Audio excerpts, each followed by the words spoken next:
How's it going, everybody? It's your boy Pixelated Pat, and it's my pleasure to welcome you back to another episode of our Pokemon Gaia Hardcore Nuzlocke. Today on the agenda, we have yet another meeting with the evil team, and I gotta say, between these upcoming battles and the ones we just had here at Cebulo Tower, it really feels like the developers are trying to wipe Nuzlockers like me. Luckily, we were able to make it through, but right now we have an event with Regirock. It looks like Regirock just woke up and is coming out of his cave, so let's listen to him do some...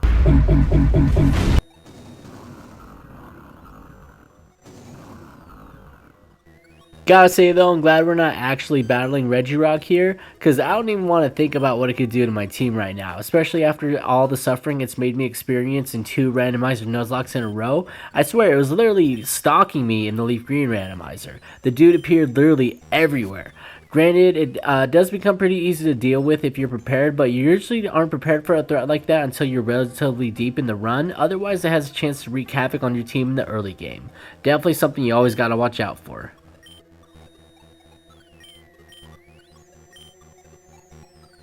Anyways, it looks like we gotta play the hero again and fight some bad guys, and I gotta say, I'm glad I took the time to grind that 1 extra level on all of my team members before taking on this portion of the game, because I learned from my last encounter with one of the evil team admins that these scripted battles that you can't heal in between were probably going to be a regular occurrence, and if I was going to survive without losing any of our troops, then we're going to need to be stronger than ever. Luckily for me, there isn't anything I love more than raising Pokemon. Anyways, as you can imagine, we're able to get through the first 2 grunts without much difficulty, but unfortunately we did get a little bit more damage on Lisa than I wanted to, but it's nothing I can't play around.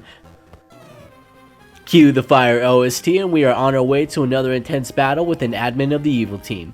Anyways, my strategy here was the same as it was at Cebulo Tower with using toxic spikes, but he definitely took me for a surprise when he set up hazards the same turn I did. It definitely served to add another layer of challenge to this battle. And I gotta say, it's really too bad that they set up hazards instead of just attacking, because I would have gotten all that HP back with Giga Drain and been in position to knock out Tyrantrum with Roselia at full HP. However, we still managed to get our hazards up and we didn't lose a Pokemon, so I'll take that any day. But what I will not take is this Aerodactyl, because this thing is scary. And this is where I decided to take a huge gamble, and where the extra damage Elisa took comes into play. Between Stealth Rocks and 2 attacks from Aerodactyl, I am beyond lucky that I didn't lose my primary and only electric type Pokemon here. And it's always a great feeling when a gamble like that pays off, but man, that was close. Anyways, moving right along, as you can imagine, the first thing I want to do is get Elisa the hell out of there, because there is absolutely zero need to sack her. And one thing's for sure, I'm glad none of his remaining Pokemon knew Pursuit, because we would have lost if striking to that attack for sure.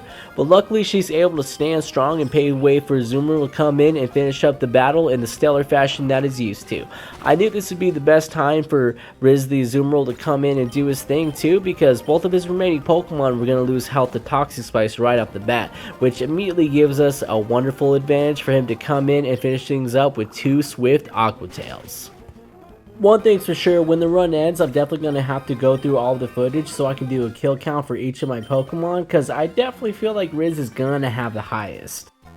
Anyways, as you can imagine, the evil team does exactly what they were going to do anyways, even if I hadn't interrupted them, so bye bye Regirock. But at least we were able to get a great battle out of it. And that being said, I was definitely breathing a huge sigh of relief after finishing this section of the game. Between the 6 battles at Cebulo Tower and the 3 battles here, it really does feel like this early game mini gauntlet was designed to test the player and push them to the limits. Luckily, I was able to respond to the challenge well and we didn't lose any Pokemon, but man did that get tense at times. That being said, we have more challenges ahead, so we have no choice but to keep moving forward. And luckily, a rival gives us exactly what we need to keep moving forward with HM03 Surf. I'm definitely glad we finally have access to this move, so that way we can gain access to the rest of the map. The only thing I need to do is go back to Aru City and use the good route to capture a Pokemon that can actually use Surf, because I'm not putting it on a Azumarill. Anyways, here comes probably the most important part of the run, because we get an Ivysaur right here that has a Mega Stone, which you guessed it means we're going to have access to Mega Venusaur later, and I am definitely excited for that. Even though it does kind of ruin my plans for Rose Raid, I will totally take a Mega Venusaur any day of the week. But yeah, so we just about reached the end of the episode, so I want to thank everybody who's been taking the time out of the day to check out the channel. Don't forget to leave a like and subscribe if you enjoyed and want to see more. Pixelated Pat, out.